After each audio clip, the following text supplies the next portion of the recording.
Hi, I'm Dr. Hackey Reitman. Welcome to another episode of Exploring Different Brains. And today we're going to get down to it. We're going to get down to all about Alzheimer's, Down syndrome, LuMind, and we're going to be speaking with Dr. James Hendricks, who specializes in a subspecialty of dementia relating to Down syndrome. But as we're going to see, this opens up a lot of doors. Jim, welcome. Thanks for coming.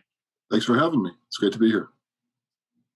So I remember when I spoke down at the first ever NDSS Adult Summit, I was astounded at that time to find that almost half of them were going on to get Alzheimer's disease.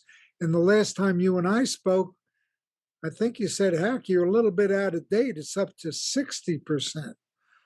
Why don't we use that as a starting point? So some recent literature now is indicating it's more on the order of 90% of the population by the time someone gets to be 68 years old. And that's just huge numbers. So compare that to the general population. Alzheimer's disease is most likely occurs in people 65 and older. If you're 65 in the general population, your risk of Alzheimer's disease is between 10 to 12%.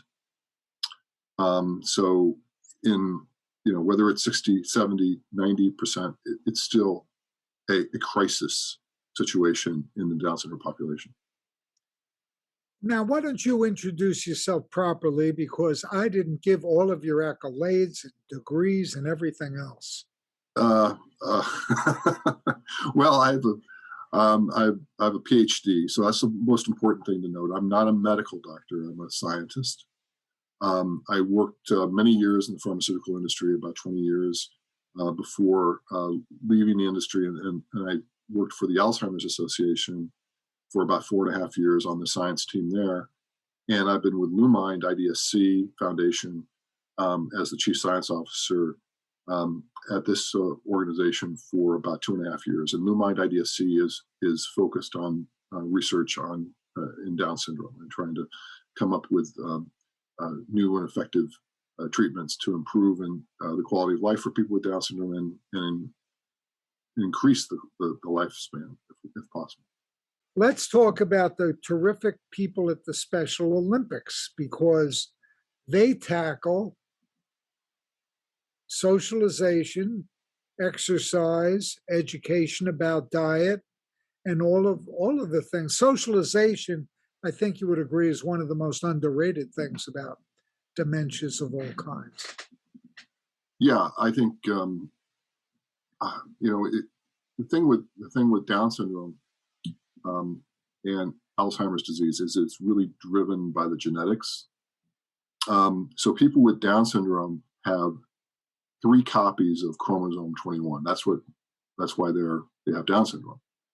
And we know that Alzheimer's disease is likely caused by what's known as amyloid plaques and tau tangles. And the amyloid is from a group of peptides known as amyloid beta. And they're produced by the gene, the amyloid precursor protein gene. The amyloid precursor protein gene is on chromosome 21. So basically, people with Down syndrome are producing more amyloid than people in the general population because they have this extra dose, if you will, in their genetics. And so that's why they get Alzheimer's disease at such a high rate and at such a earlier age. Now, diet, exercise, socialization, all of those things might help delay the onset of Alzheimer's. I certainly think it improves your quality of life in many, many ways, other than preventing, maybe delaying the onset of Alzheimer's disease. So I could go on and on about those things. But I think in the case of Down syndrome, it's not a matter of if. It's probably for most people, it's a matter of when. Is it going to be sooner or later? And that's why we need new treatments to make it. So when I say later, maybe it's when you're 120 years old, if you're lucky, if you live that long, nobody lives that long. So basically, you die without ever having Alzheimer's disease. What is the segue from that into the medical ethics of the CRISPR and other technologies becoming available? Well, yeah. So one of the the CRISPR gene editing, right now the technology is only able to edit a single gene. So if you if you have a person who has a single genetic mutation, one single gene, then the CRISPR could theoretically use that technology to edit that gene and eliminate that mutation, and then the person could live normally. For an entire chromosome, it's a different technology that you would have to use. But however, I should say, if you were able to silence one of the extra copies of APP, the amyloid precursor protein gene, and a person then in effect only had 2 copies of APP, then their risk for Alzheimer's disease wouldn't be 0, but it would be the same as you or I, right? It would be the same as anybody that has only 2 copies of APP. So that's something that maybe could happen. I think we're still a ways away from that, but from an ethics point of view, I think the question is, it always comes down to the risk benefit, and if you're focused on the treatment of a disease versus the things that are enhancing somebody or fundamentally changing something like that. So for you and I, if we suddenly we wanted to edit our genetics so we had hair, right, on our heads, right? I'm not sure that there's ethics. The ethics would justify that kind of a risk. But if you're talking about a deadly disease, and there's recent literature that's shown that Alzheimer's is the #1 cause of death for people with for adults with Down syndrome. The #1 cause of death for adults with Down syndrome. Well, it's tough stuff. Let me ask you this about, you brought up this interesting mechanism for the CTE, and back when I was boxing and getting all this publicity and Good Morning America and everything, because I was an MD, people think I knew about this stuff, and I'm just an orthopedic surgeon. You're the PhD. I'm just a Johnny-come-lately to all this. But back then, when I was a young man of 40 or 50, that was like so old when I was boxing, But people used to send me literature from all around the world because they thought I knew something. And one of the most interesting set of papers I got was from Norway. And they had a hypothesis they were testing that professional boxing was illegal in Scandinavia. So they were testing the hypothesis that boxing should be outlawed because it causes changes in function in your brain. And so they designed a really neat study with all these different sports, okay? Boxing came in third. Soccer came in second. And I would never have guessed in a million years what came in first. Sprinters, female sprinters. Why was that? The only thing I could think of, and I haven't seen it reproduced anywhere, is what you were just saying about the mechanism. You're going from 0 to 100 miles an hour in a second. Your brain is sloshing around in this fluid. But they were measuring all different changes, like changes in handwriting over years. I wish I had the actual citation for you. But it made me think about that mechanism and the way your brain, and which, by the way, made me feel in boxing that headgear made sparring worse because you bounced your head around. It's, protecting your skull, but your brain would bounce around more. So, Yeah, I've not seen that data. I've seen some data from on youth or high school level athletes in the U.S. And the number one risk was American football. Number two was girls soccer, and there is a hypothesis that that's tied to neck strength. So if a young girl is running down the soccer pitch and slips and falls backwards, and her head slams into the turf, she'll get a concussion. But if she has a stronger neck, she might be able to brace herself so her head doesn't snap back. They call it the bobblehead effect. And so one of the ideas was that we need to encourage neck strengthening exercises as a way of improving safety. And of course, the other areas that have been talked about a lot are heading of the ball and corner kicks where kids jump and elbow each other and maybe elbow each other in the head. So there's things that you can do, I think, to help with the safety of some of these sports. But you have to have a better understanding of what the causes are, right? Just like what we were saying about American football. Okay, yeah, you can make more high-tech helmets, but if you don't actually solve the problem, what are you doing? And you talked about subconcussive blows and the repeated blows. I also worry about that, and I worry about the kid. You were an athletic kid, I'm sure. Imagine the kid that plays football in the fall, ice hockey in the winter, and lacrosse in the spring. And slips a little rugby in there too. Yeah, exactly. And so you've got a coach in each one that maybe is different from the other one, and maybe they're trying to protect their kids, they're doing the right things, they're trying to protect them and hold them out and not give them too much contact. But the cumulative effect of all of those sports on top of one another is, could really be detrimental down the line. And so I think we have to think about that too.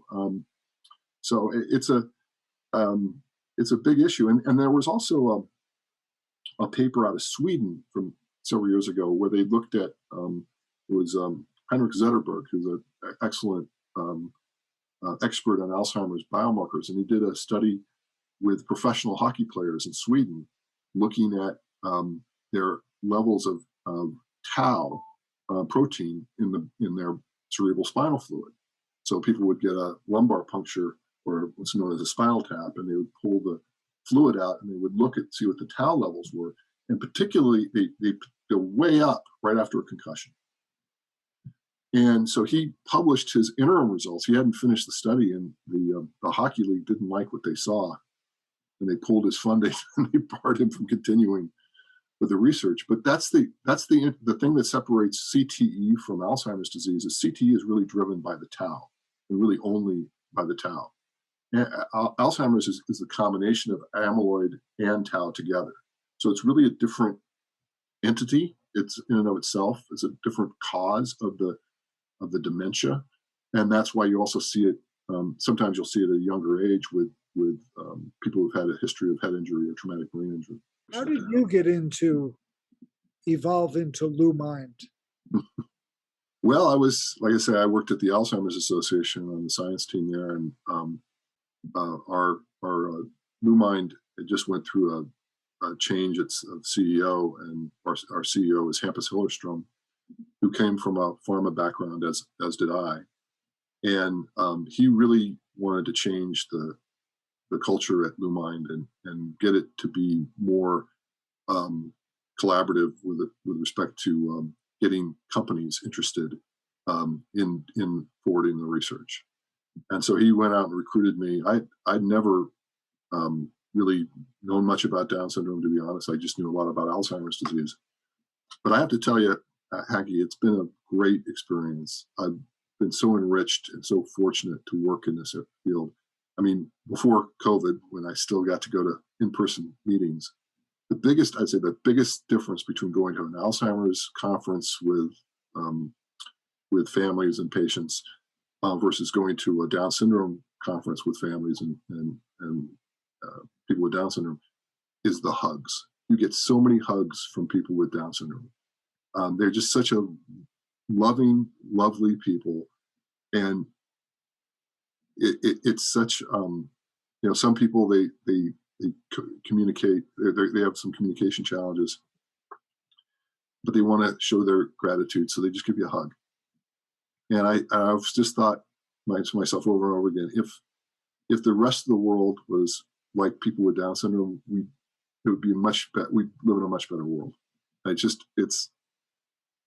So I have been very much enriched by this experience, and I really am grateful for the opportunity to work at LuMind and work with people with Down syndrome.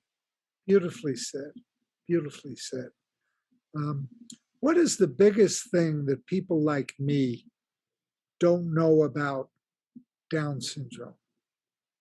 Well, whenever I say, we talk about the link between Down syndrome and Alzheimer's disease, people are shocked.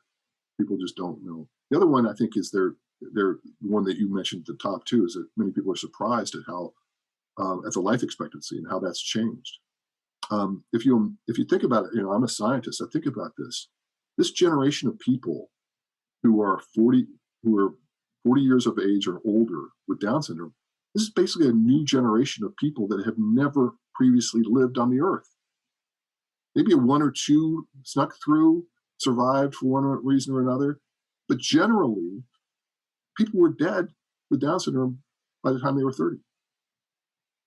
And just in the last couple of decades, we've been able, through lots of different, better understanding of the medical issues and medical needs, been able to increase the life expectancy to over 60 years, around 60 years of age, and maybe higher. So from a purely curiosity perspective of a scientist, don't you think you want to understand those people and figure out what's going on with them?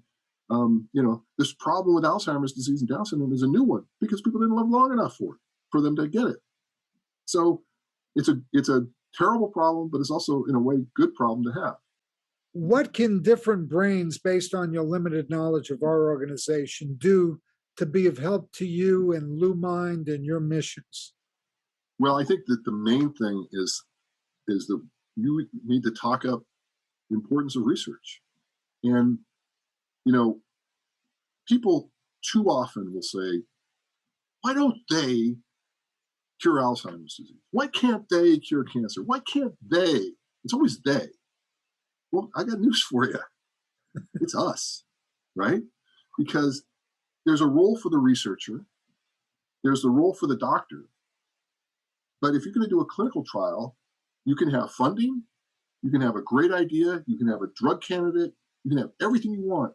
But if people don't volunteer to be in that trial and to contribute, nothing happens. So one of the challenges that we have, particularly in the area of Alzheimer's disease and Down syndrome, is finding adults who are older, 50, 60 years of age, who are willing and able to participate in a clinical trial. And one of the challenges that we have is that it goes back to this thing we were talking about the life expectancy. So much of the infrastructure for Down syndrome is focused on pediatrics.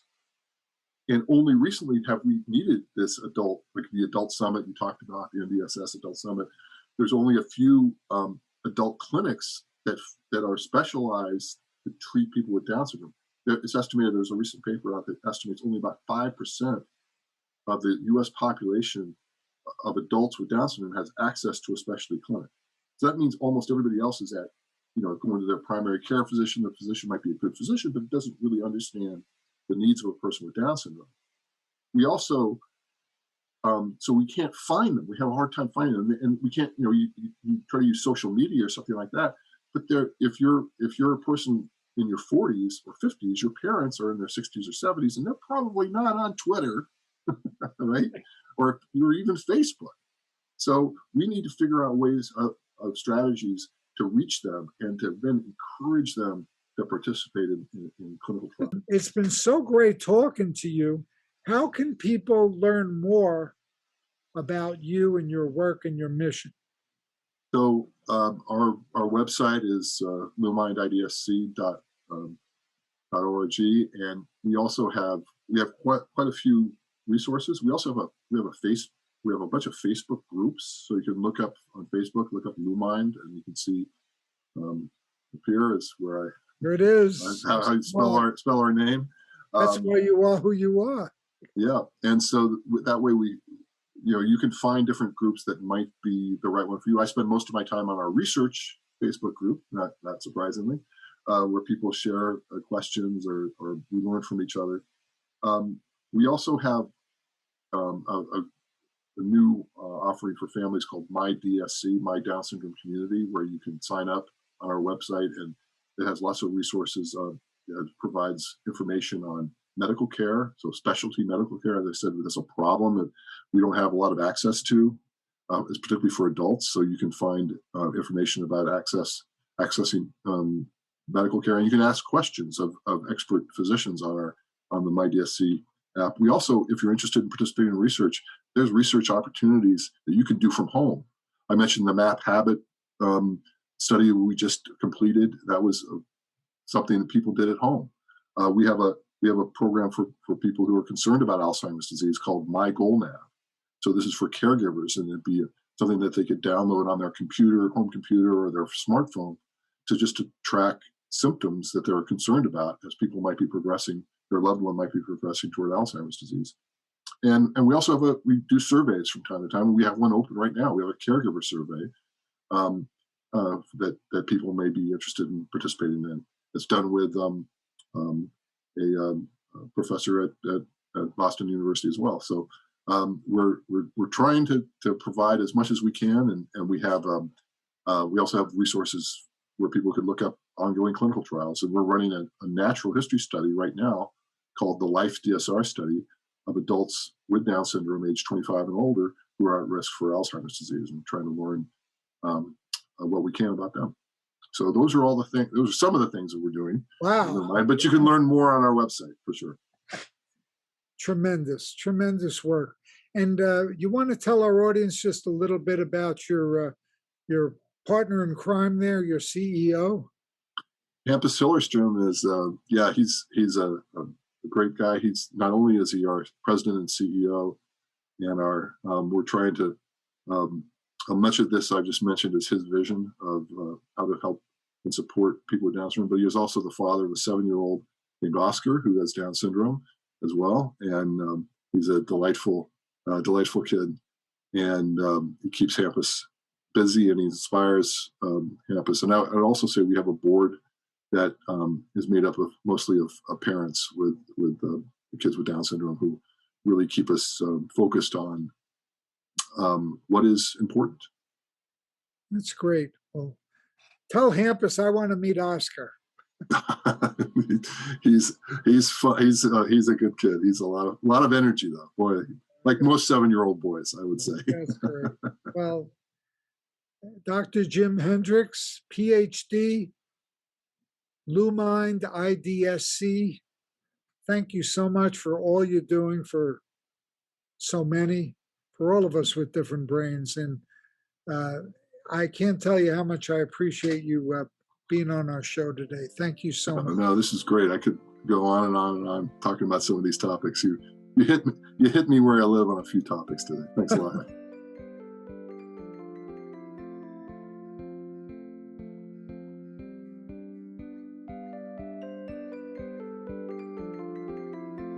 Exploring Different Brains is a production of Different Brains. Visit us at differentbrains.org.